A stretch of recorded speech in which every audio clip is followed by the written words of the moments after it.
تو عمل صالح کیجئے توحید کو سمجھنے کے بعد. اور یاد رکھیے اگر کوئی شخص یہ سمجھتا ہے کہ میں نے توحید کو سمجھ لیا اور عمل صالح میں سب سے بڑا عمل نماز ہے.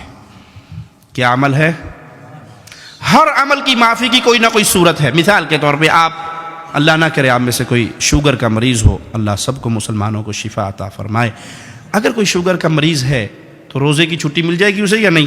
شوگر لو ہو جاتی ہے، بے ہوش ہو جاتا ہے، گر جاتا ہے، تو پھر کیا کہیں گے اسے؟ بھائی آپ اپنے حصے کا کسی غریب کو روٹی کھانا کھلا دو، آپ کا روزہ معاف. اچھا زکوٰۃ دینی ہے، بھائی 7.5 تولے سونا ہی میرے پاس نہیں ہے، میں تو خود غریب ہوں، جو کرتا ہوں ڈیلی ویجز پہ کام کرتا ہوں، رات کو کھا لیتا ہوں، میرے پاس تو پیسہ نہیں ہے، زکوٰۃ سے چھٹی. حج فرض ہے مسلمانوں پہ، میرے پاس تو مکان کا کرایہ دینے کا پیسہ نہیں ہے تو حج کہاں سے کروں گا؟ چھٹی. سارے عمل چھٹی ہو رہے ہیں. زکوٰۃ سے جان چھوٹ گئی، روزوں سے جان چھوٹ گئی، حج سے جان چھوٹ گئی. صدقہ خیرات اپنی جیب پہ لگانے پہ نہیں ہے تو کسی پہ کیا لگاؤں گا؟ چھٹی. نماز جی چھٹی ملے گی نماز کی؟ جس دن انڈیا پاکستان کا کرکٹ میچ ہو تب بھی نہیں چھٹی ملے گی. شاہد افریدی کی بیٹنگ کے ٹائم پہ بھی چھٹی نہیں ملے گی. نماز پہ کوئی چھٹی نہیں کسی قسم کی. وہ جی میں بہت بیمار ہوں، کھڑے ہو کے نہیں پڑھ سکتا، بیٹھ کے پڑھ لو. وہ جی ٹانگوں میں درد ہے اتنا، بیٹھ میں لیٹ کے پڑھ لو. ہاتھ نہیں ہلتے، آنکھوں کے اشاروں سے پڑھ لو، چھٹی. اور ہم توحید کا دعویٰ کرنے والے الا من رحم ربی، جتنے بھائی اب یہاں درس پہ بیٹھے ہیں اپنے دل سے پوچھئے. یہ دل بہت بڑا مولوی ہے. ایک مولوی میں ہوں نا، ایک یہ دل اندر والا دل، یہ بہت بڑا مولوی ہے. یہ سب کو سچی بات بتاتا ہے، کوئی مانے یا نہ مانے. فجر کی نماز میں ہماری اس مسجد میں اتنے نمازی ہوتے ہیں، فجر کی نماز میں جماعت سے نصیب ہوتی ہے. ایک نابینا صحابی آئے رسول اللہ صلی اللہ علیہ وسلم کے پاس، کہنے لگے میں نابینا ہوں، گھر مسجد سے دور ہے، انگلی پکڑ کے مسجد میں لانے والا کوئی نہیں ہے، راستے میں گڑے، درخت، پتھر، جانور، سانپ، بچھو، میں نماز گھر میں پڑھ لوں؟ نماز گھر میں پڑھ لوں؟ حل تسمع النداء؟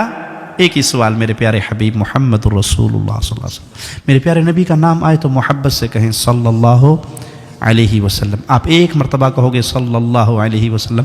اللہ اپنے نبی سے اتنا پیار کرتا ہے کسی کا ادھار نہیں رکھتا. مالک فرماتا تم ایک دفعہ کہو صلی اللہ علیہ وسلم، میں 10 رحمت نقد دے دوں گا تمہیں. صلی اللہ علیہ وسلم. پوچھتے ہیں ایک سوال، حل تسمع النداء؟ اذان سنتے ہو؟ کہتے جی اذان تو سنتا ہوں. کہا پھر محمد علیہ صلاۃ والسلام کی شریعت میں اجازت نہیں ہے کہ اذان سننے کے بعد تم گھر میں بیٹھے رہو. اور آج ہماری مسلمانوں کی اکثریت، میں جی بڑا پکا معاہد ہے جی، کوئی شرک نہیں کرنا جی، کوئی میلے شیلے تو نہیں جولنا جی، قبروں تے بھی نہیں جانا جی، میں بالکل ٹھیک ٹھاک ہوں ماشاءاللہ، لیکن فجر اور دعا کر چھڈو جی انشاءاللہ، اللہ توفیق دے اس نے. ایک مثال دوں، سخت ہے، کڑوی ہے، مجھے پتا ہے کڑوی ہے، لیکن شوگر کے مریض کو چینی کھلاؤ گے تو چھیتی مارو گے، جلدی مرے گا. اور نیم کی گولی کڑوی، کریلے کھلاؤ، شوگر والا کریلے دے کے بہت خوش ہوتا ہے جی میرا علاج ہے. تو کڑوی بات بعض دفعہ انسان کی اصلاح کے لیے.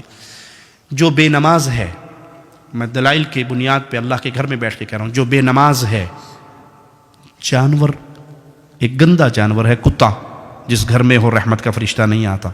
جو شوقیہ کتے پالتے ہیں، رسول اللہ صلی اللہ علیہ وسلم کی حدیث کے مطابق ڈیلی اس آدمی کے نامہ اعمال میں سے 1 قرات نیکییں ثواب ختم ہو جاتا ہے. ڈیلی شوقیہ کتا پالنے والا 1 قرات اکارڈنگ ٹو اسلام، قرآن اور حدیث کی روشنی میں 1 قرات کتنا ہوتا ہے؟ جتنا احد پہاڑ ہے. کتا اس انسان سے بہتر ہے جو بے نماز ہے. دلیل مانگو مجھ سے، میں دلیل دیتا ہوں. کتا بیٹھا ہے، کتوں کے درمیان 5-7 کتے ہیں، میٹنگ چل رہی ہے ان کے، اس میں اس کی ماں، اس کی باپ، اس کا بھائی، دوست، یار، بیوی، بیگم، بچے، پوری گینگ بیٹھی ہے. جو کتے کا مالک ہے نا، 2 ٹانگ والا کتا، 4 ٹانگ والا نا، مالک 2 ٹانگ والا، وہ اس کے قریب سے گزرتا ہے اور دور سے کہتا ہے ٹامی. ٹامی صاحب اس کو جب دیکھتے ہیں کہ میرے مالک نے بلایا ہے تو وہ مڑ کے اپنے باقی کتوں سے مشورہ کرتے ہیں، جی امی جی چھٹی دیتی ہو، ذرا وہ کفیل سدا پہ ہے، جاؤں اس کے پاس، چھٹی دیتی ہو، بیگم آپ سنتی ہو.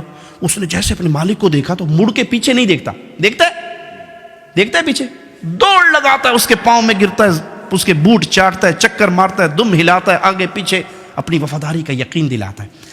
تھوڑی دیر کے بعد مالک نے کہا جا ابھی کھیڑ کود چلا جا. وہ واپس آ کے بیٹھ گیا. باقی کتے اسے کہیں بڑا بے وقوف ہے تو یار، کے پہ کرنا ہے.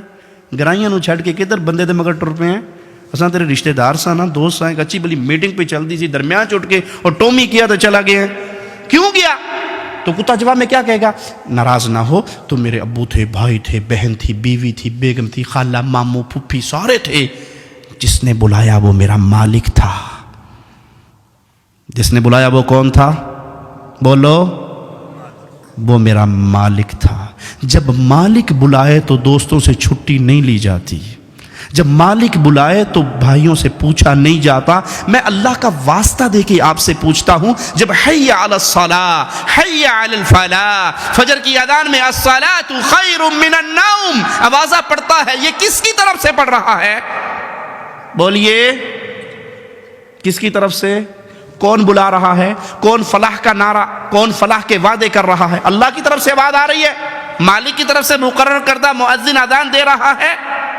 اور جب میں وہ اذان سن کے اپنے اوپر کمبل ڈال کے دروازہ بند کر کے کروٹ بدل کے سو جاؤں تو کیا وہ جانور مجھ سے اچھا نہیں دو ٹائم کی ہڈی روٹی کھا کے میرے قدموں میں گھومتا ہے؟ اور میں اس خالق کی آواز پہ نہیں اٹھتا جس خالق نے پانی کے گندے قطرے سے مجھے پیدا کیا، ماں کے پیٹ میں 9 مہینے مجھے رزق دیا، ماں کے پیٹ سے نکالا، ماں کی چھاتیوں پہ دودھ کی نہریں بہائی۔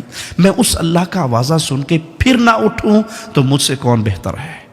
رسول اللہ صلی اللہ علیہ وسلم فرماتے ہیں، جی چاہتا ہے اپنے مصلے پہ کسی اور کو کھڑا کروں اور خود محلے میں نکل جاؤں۔ جو مسجد میں نہیں آتے، نماز پڑھتے ہیں گھر میں پڑھتے ہیں، مسجد میں نہیں آتے، میرا جی چاہتا ہے میں لکڑیاں ان کے گھروں پہ ڈال کے آگ لگا دوں، وہ گھر جل جائیں، وہ گھر والے جل جائیں۔ مجھے صرف دو قسم کے انسانوں کا خطرہ ہے، ایک عورتیں گھر میں ہوتی ہیں، ایک بچے گھر میں ہوتے ہیں۔ بچوں پہ مسجد میں آنا فرض نہیں ہے جب تک بالغ نہ ہو جائیں، عورت پہ مسجد میں آنا فرض نہیں ہے۔ اگر عورتیں اور بچوں کا خدشہ نہ ہوتا تو میں تمہارے گھروں کو جلا دیتا۔ جو گھر والے گھر میں نماز پڑھتے ہیں مسجد میں آ کے نہیں پڑھتے۔